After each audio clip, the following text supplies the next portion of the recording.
A good evening to you all, and thank you for joining us here on Rwanda Television News. Our hope is that you had yourselves a productive Tuesday. Now here's a sneak peek of our edition. Imbuto Foundation has rewarded outstanding model village committees, youth committees, families, and community-based ECD centers. Refugees who have lived in Rwanda for many years have expressed gratitude to the country for opening its doors and welcoming them, as well as for providing them with opportunities to earn a living. On the international scale, at 74, Shanghai-born model Ying Zi became one of China's most recognizable senior citizens and fashion influencers, proving that age is no barrier to style as she continues to attract millions of followers with catwalk experiences and live streams and fashion campaigns.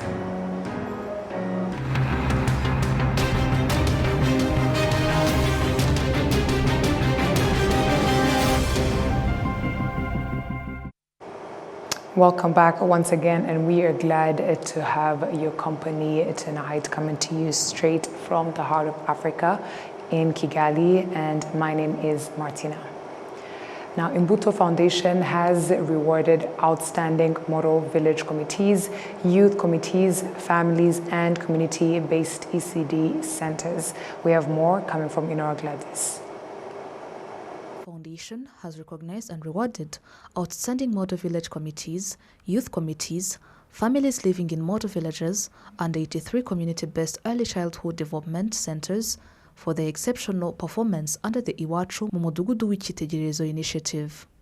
According to Imbuto Foundation Director General Elodie Shami, the initiative was launched in 2022 to address social and behavioral challenges that had been identified in model villages, with a focus on promoting positive attitudes, community ownership, and sustainable development. She says the program has since contributed to significant improvements in the socio-economic well-being of families living in these settlements. Today, in all villages, there are visible changes in mindset and in working through performance contracts. We have also seen an increase in saving and credit groups, which helps address the challenges faced by village residents as they are finding solutions within themselves. These improvements in the livelihoods of residents of model villages were assessed through performance contracts at 3 levels: the Model Village Committee, youth leadership committees in the villages, and individual households living in the model villages. The best performing committees and families were recognized and awarded. The recipients expressed gratitude to the government for relocating them from high-risk areas to decent settlements, which have provided them with a strong foundation to improve their own lives. The Ministry of Gender and Family Promotion commended the remarkable progress made by residents of the model villages in economic development, social welfare, and governance. The Permanent Secretary of the Ministry called on everyone to work together to ensure these achievements are sustained, emphasizing that they are vital to the well-being of families and the country as a whole. Mu miyoborere myiza, ubumwe bwacu budaheranwa ndetse n'ubufatanye hagati y'abatuye umudugudu. Good governance and strong cooperation among residents of this village are very important. As this progress continues to improve, it should remain evident in our communities. When we talk about a well-functioning family without conflicts, it extends to many other families and households living in these villages.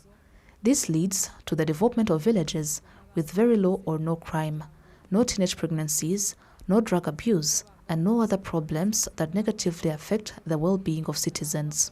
Ibi bibazo byose tubona bibangamiye imibereho myiza y'umuturage. The event also presented the findings of an assessment of community-based early childhood development ECD centers conducted by Imbuto Foundation since 2024. The assessment found that across 307 sectors in all districts of Rwanda, there are more than 5,000 community-based ECD centers linked to the Vision 2020 Umurenge program. These centers serve over 74,000 children and are staffed by more than 36,000 trained caregivers. Among these 83 community-based ECD centers were recognized and awarded for outstanding performance. However, participants also called for strong advocacy to help these centers transition from being home-based facilities to higher standard centers, so that the quality of services provided to children can be further improved. On Tuesday, 30th June 2026, His Excellency Paul Kagame, the President of the Republic of Rwanda, chaired a cabinet meeting at Urugwiro Village. Cabinet was briefed on Rwanda's economic performance for the first quarter of 2026, which reflected sustained growth and the continued resilience of the national economy despite global uncertainties. Rwanda's economy grew by 10% in quarter 1, Jan to March 2026. Economic growth was broad-based across the services, industry, and agriculture sectors, driven by strong performance in manufacturing, mining, construction, information and communication, and export-oriented agriculture. Cabinet approved the following draft laws. Draft law approving the ratification of the credit facility agreement between Agency of Français de Développement and the Republic of Rwanda relating to the credit for the resilience of the healthcare system of Rwanda. Draft law approving the ratification of the grant agreement between the Republic of Rwanda and the International Bank for Reconstruction and Development and International Development Association, acting as administrator for the Global Financing Facility for Women, Children and Adolescents Multi-Donor Trust Fund, and as administrator for the Health Emergency Preparedness and Response Multi-Door Trust Fund relating to the grant for Rwanda Health Emergency Preparedness, Response and Resilience Project using the multi-phase programmatic approach. Draft law approving the ratification of a financing agreement between the Republic of Rwanda and the International Development Association relating to the credit for the commercialization and de-risking for agricultural transformation project. Draft law approving the ratification of the financing agreement between the Republic of Rwanda and the International Development Association relating to the credit for the social protection transformation project. Cabinet approved the following orders. Presidential order relating to the elections of the local administrative entities. Prime Minister's order governing elections of the members of the Executive Committee of each National Council, National Women Council, National Youth Council, and National Council for Persons with Disabilities. Ministerial order determining the composition, organization, and functioning of the Tax Policy Committee. Ministerial order determining conditions for extending the duration for a deposit-taking microfinance institution to pay corporate income tax at the rate of 0%. Ministerial order on the use of the electronic invoice system, waiver of tax, and the award given to a person for reporting a case of tax evasion. Ministerial order determining the person's permanent residence, location of effective place of management, and annual turnover required for certification of financial statements for tax purposes. Cabinet approved applications for mineral and quarry licenses. Cabinet granted agreement to the proposed ambassadors, honorary consuls, and representative of international organizations as follows.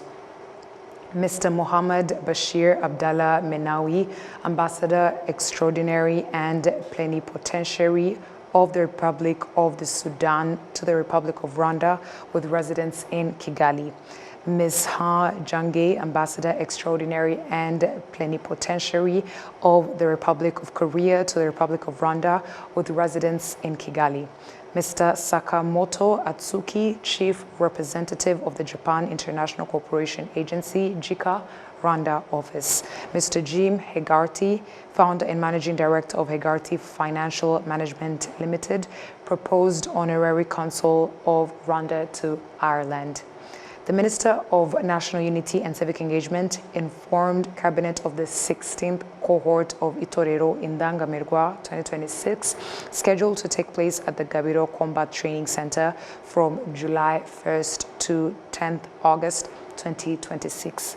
The Minister of Defense informed Cabinet about the launch of activities being implemented nationwide under the Defense and Security Citizen Outreach Program 2026 and the upcoming handover ceremony scheduled for 4th July 2026 to commemorate Kwibohora 32. The Minister of Agriculture and Animal Resources informed Cabinet of the upcoming Rwanda Agricultural Show 2026 edition scheduled in Kigali from 22nd to 31st July 2026 at Mulindi Showground. And this was signed today in Kigali, 30th June 2026 by the Prime Minister, Dr. Nsengiyumva Justin. As we move ahead, refugees who have lived in Rwanda for many years have expressed gratitude to the country for opening its doors and welcoming them, as well as providing them with opportunities to earn a living. They say that the income some of them now generate complements the assistance they receive from international organizations. In our Gladys kicks off. Denise Umubyeyi expressed pride in seeing refugees hosted by Rwanda due to its inclusive policies being given opportunities to develop themselves, just like other Rwandans. Rwanda has one of the most favorable policies for refugees. I've been fortunate to work in other countries in humanitarian settings, and Rwanda has the most favorable policies. Refugees are allowed to work, they have right to IDs, they have right to opening a bank account, and right to asset. So the policy is very welcoming, which is very important. But refugees continue to be seen as a beneficiary, yet they are big drivers of the country's economy. We see youth that have only depended on aid now opening shops, employing other people. We see women, teen mothers who were almost desperate, almost losing hope, actually opening shops and being able to actually motivate, which is the biggest part, motivate other youth to come and join them in those income-generating activities. And most importantly, we see refugees collaborating with an international company like Farm Flesh, discussing business at a man-to-man level. So those are a number of successes, but again, I see bigger success on the system and the relationships created.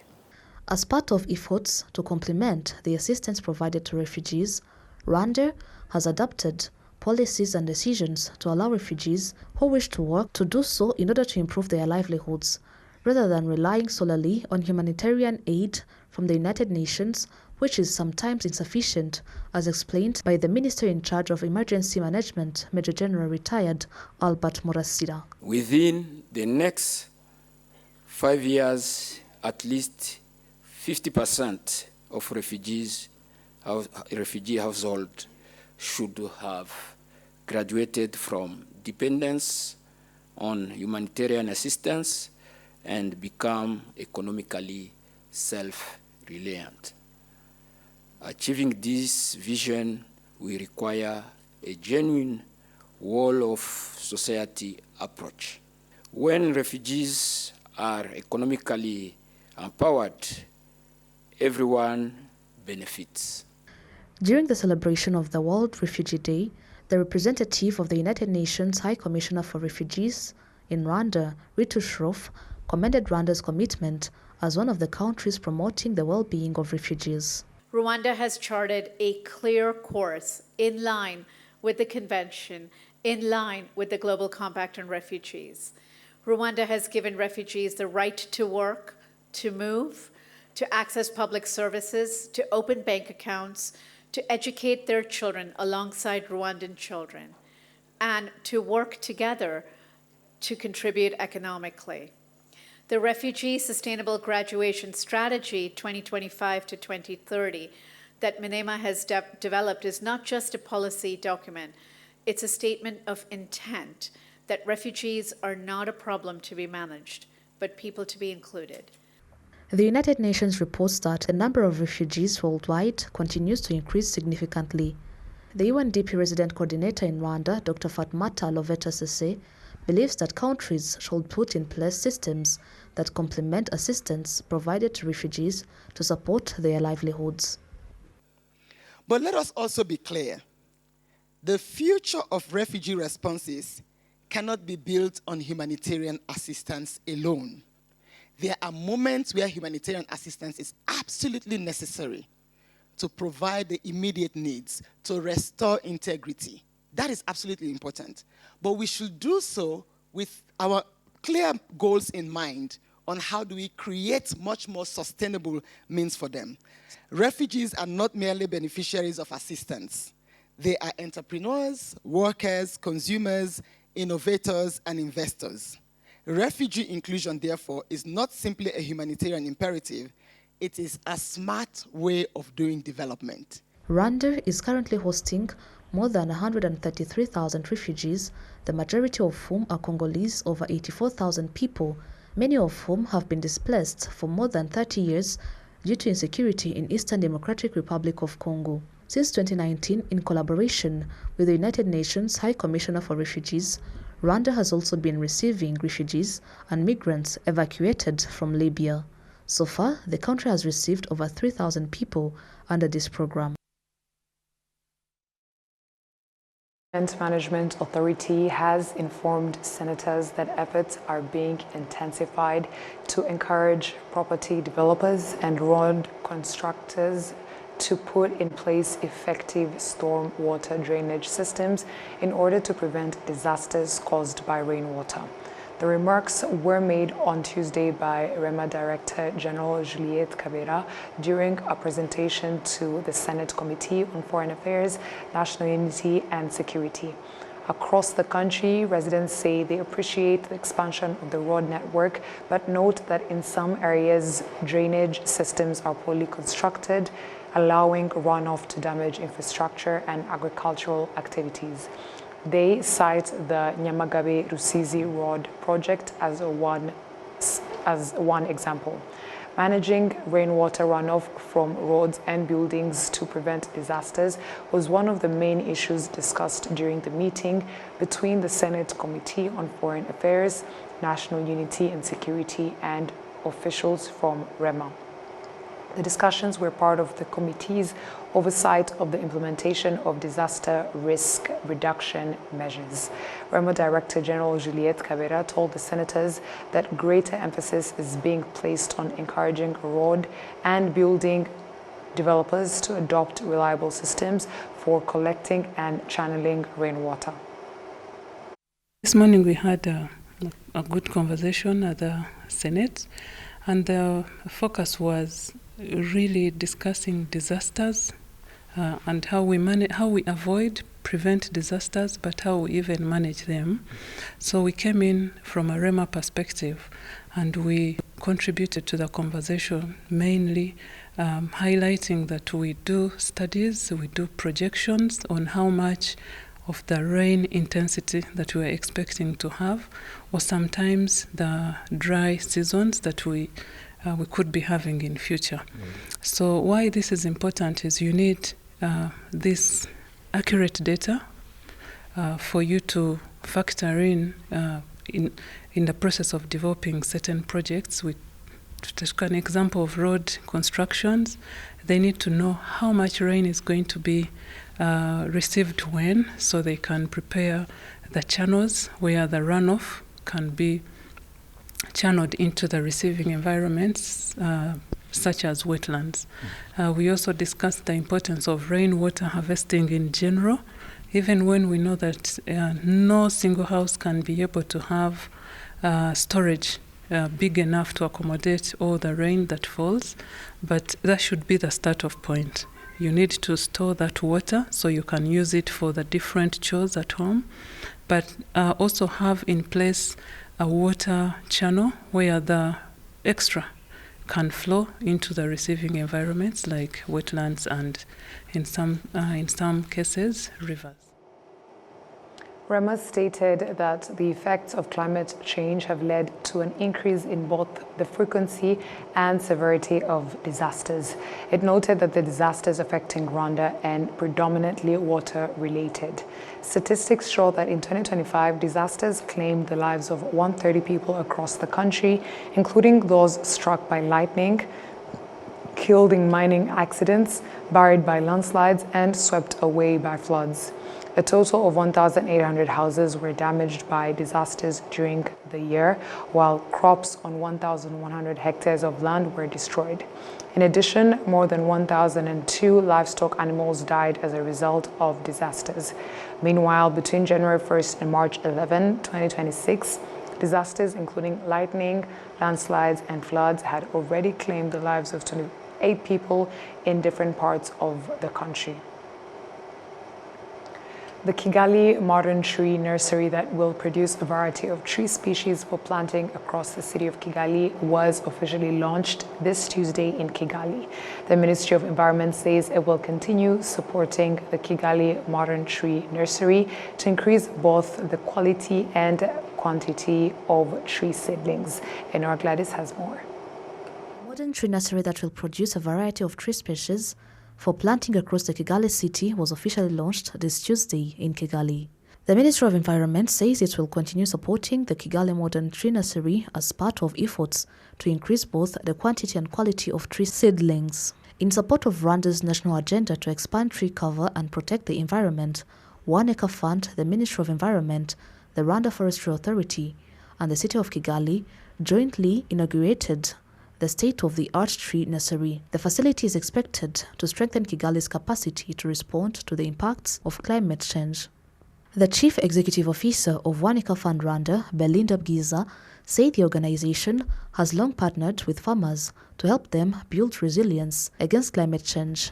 Over the last 10 years, we've planted 145 million trees and served over 2 million farmers over the years.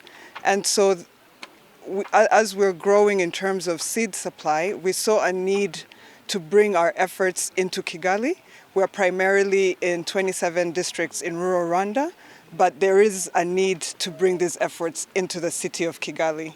And why is that? Because, as we know, we're all being hit by climate change and the shocks and the weather patterns. And so the aim is to really increase tree coverage in Kigali. The Minister of Environment, Dr. Bernadette Tarakwiye, said the nursery will contribute to improved nutrition through increased tree planting while also enhancing communities' resilience to climate change. Tree nurseries are very essential in this journey, and particularly this nursery will support in the planting of several food tree species, which will in turn enhance our nutrition, enhance the livelihoods and the resilience of urban households and a broader community. And this achievement is a fruit of strong collaboration between the Ministry of Environment, the Rwanda Forestry Authority, the city of Kigali, and most importantly, partnership with 1 Acre Fund Rwanda. Your commitment and partnership exemplify the spirit of collective action that drives Rwanda's landscape restoration agenda. The nursery occupies 1.4 hectares of land and is expected to produce up to 1 million tree seedlings annually, supplying a wide range of tree species for planting across Kigali. The body responsible for organizing Rwanda's top flight football league, the Rwanda Premier League, has signed a 3-year sponsorship agreement worth 1 billion Rwandan francs with beverage manufacturer Skol Brewery. Stakeholders in Rwandan football say the partnership will strengthen the financial capacity of the sport in the country. Football remains the most popular sport in Rwanda, and the Rwanda Premier League has continued to secure commercial partnerships aimed at increasing the league's financial resources. The Chief Executive Officer of the Rwanda Premier League, Jules Karangwa, said the partnership is about more than financial support, noting that agreements of this nature also enhance the match day experience and the overall atmosphere at league fixtures.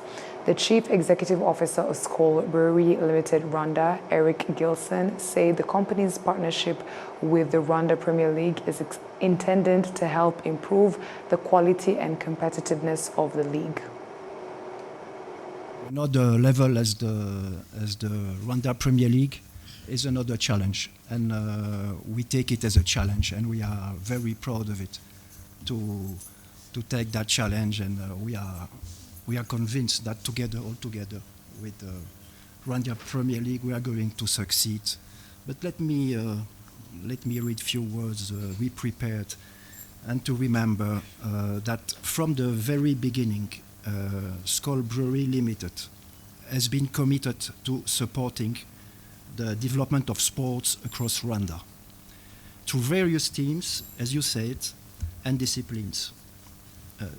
Because we strongly believe that sport plays a vital role in bringing people together, inspiring young talent, and contributing also to the national pride. Very important. This partnership with Rwanda Premier League represents for us an important milestone. By joining the BK Pro League as official beer partner, we are expanding our support to a national platform and reaffirming our commitment to the continued growth and professionalization of Rwandan football. We at Skol are very proud to become the official beer partner of the BK Pro League for the next 3 seasons, the Rwanda's top football competition. As official beer partner, Skol gains a strong national platform to connect with football fans, while the Rwandan Premier League benefits from a committed partner supporting its growth and long-term ambitions. Together, we will deliver engaging fan experience through stadium activations, digital campaigns, performance recognition initiatives, and selected matchday activities.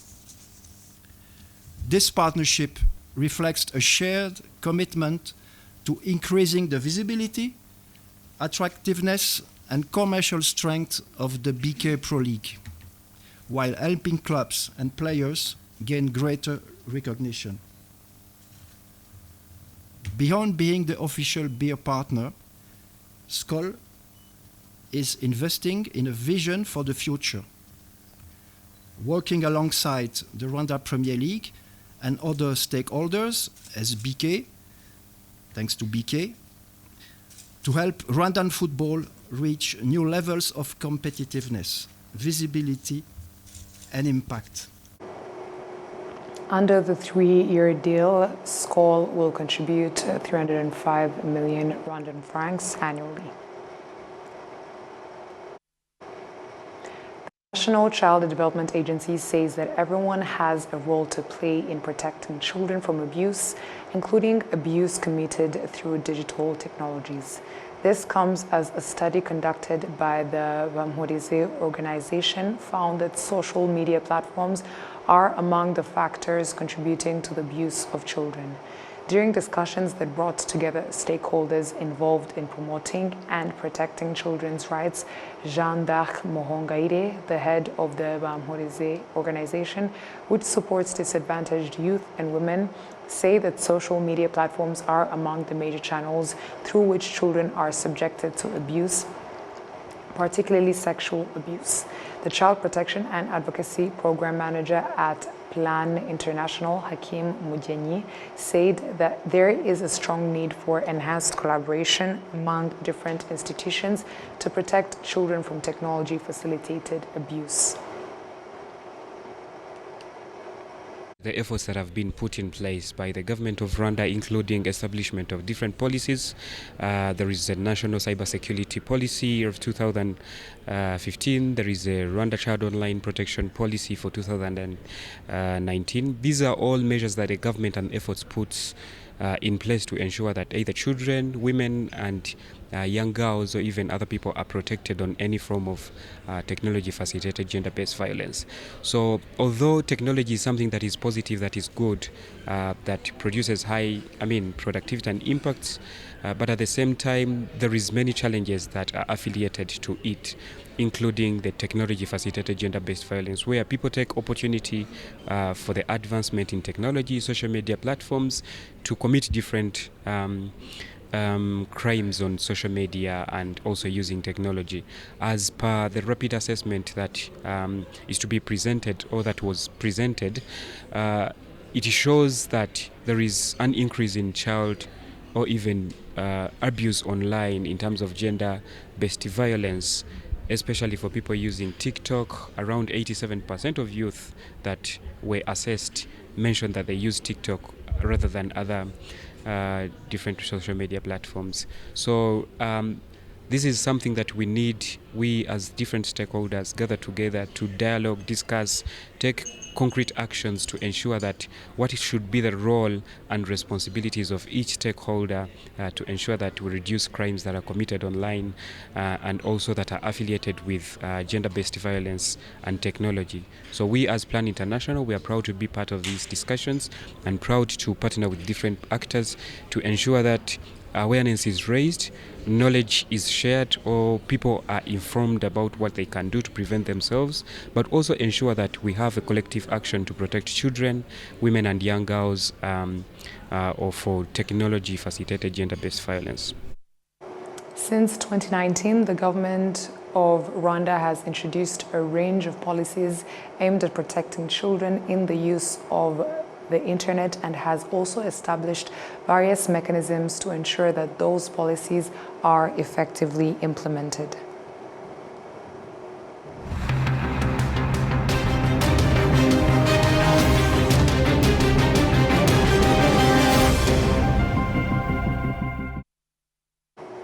Note, we have come to the end once again, and on behalf of the news production team and the technical team, thank you for sticking with us here on RTV News. My name is Martina Avera, and stay safe. Have a good night.